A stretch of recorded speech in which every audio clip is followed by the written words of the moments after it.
What was your earliest memory of a match that you went to before you were playing? From the age of 10, we lived as in a boarding house in Kinnear Road. You know where that is? Kinnear Road was only 100 or 2 yards from Inverleith. And of course, when these games were on, we went to Inverleith. That's how it started. We went to Inverleith to watch the English-Scottish game. Of course, the other games were held there too. Tell me about your memories of Edinburgh Academicals, because you're a big part of that club. Well, of course, I never played in the first at school. I was when I joined the Academicals, I was unknown and I didn't know the players and hadn't the experience of most of them. And then, of course, thinking back, some of these, one or two of these fellows had been in the war. But, of course, again, I only saw them on Saturdays. I took the train in and went to Rayburn Place or wherever they were playing. We had a tour. Each year we had a tour. We played at Bradford and then Cambridge and Oxford alternate years. And they came up to Scotland alternate years at Christmas time. That's when they were on the students were on holiday, you see, and a lot of them. It wouldn't be all the Cambridge or Oxford side, but we had a game at Christmas time against Oxford or Cambridge. And as I say, we toured down south every year, so that was always something different. But I enjoyed my rugby for the 2 years there. I played a few times. Phil McPherson, I think, had given up playing for Scotland at that time in 32. But I think he played the odd game for the Ackies. And he was forward-looking. He did a lot, I think, for rugby. He thought a lot about it.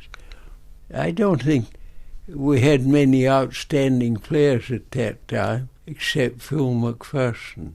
But I'll tell you an interesting little thing about the best players. A very good player went down to London, to Twickenham, to see a game between New Zealand. Because I'd been out in New Zealand, I wanted to see the game. And England beat New Zealand that year for the first time by a try by a Russian. Obolensky. And Obolensky, I saw score this try. So that impressed me a lot. I don't know how he managed it, but there it was. I saw it. I went down especially to see New Zealand play, having been out there. And that's what I saw, Obolensky scoring this try. And also it's a very strange thing, as Prince Obolensky, the Russian, but he had a sister who married, and she divorced her then husband and married a cousin of my wife's. Good grief. And they have a son in Edinburgh with the common ordinary name of Geordie Morton, and he's married to a Spaniard.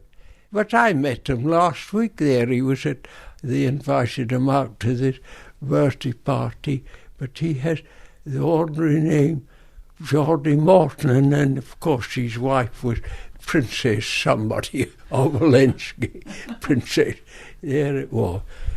You see, these players, these good players, forgotten them. I've forgotten them. And in recent years, I haven't watched much rugby. One thing I would really like to know about is the cap that you won for Scotland in 1933, your first cap for Scotland. Do you still have it, and where is it now? No. Many years ago, I gave it to Dunbar Rugby Club. Ah, is it in their club room? Rugby Club have my cap. And my jersey, Nicholas had it. And Your son? He lent it to a girlfriend who was going to a fancy dress ball. And that was the end of my Scottish jersey. Oh dear. What a shame. You must have some memorabilia left still from the 1933 days. Do you still have the programmes? I had a collection of papers and things, and I hadn't seen them for years. And my family opened them up this last week. I haven't seen them. My son Peter, who's making the family tree, is going to take them over. And I think I do, but I haven't seen them. And since they were open, I had this collection. It's been lying here. Oh, they found all sorts of letters, but whether there's anything connected with the rugby, I don't know. But that must certainly have been your proudest rugby moment, winning that cap for Scotland, was it? Oh, it was certainly a great thing, there's no doubt about that, to win the cap for Scotland. Oh, yes. And, of course, I had lost touch with the Edinburgh Ackies. By that time, I didn't go to Edinburgh much, and knowing some of the Dunbar players, and I gave my cap to them. And they're still there. They have it in the clubhouse, I believe. So that's where it is. I haven't seen it for some years. I have to inquire about it. Well, look, Mac, it's been an absolute thrill to come and meet you here today. Many congratulations on your 100 years, and may you have many, many more. Oh, I think I've done well. I think I've had enough. Thank you. Oh yes. You've got a few more years in you yet. My goodness. Oh, I couldn't. I doubt it. I run out of money. Oh, yeah.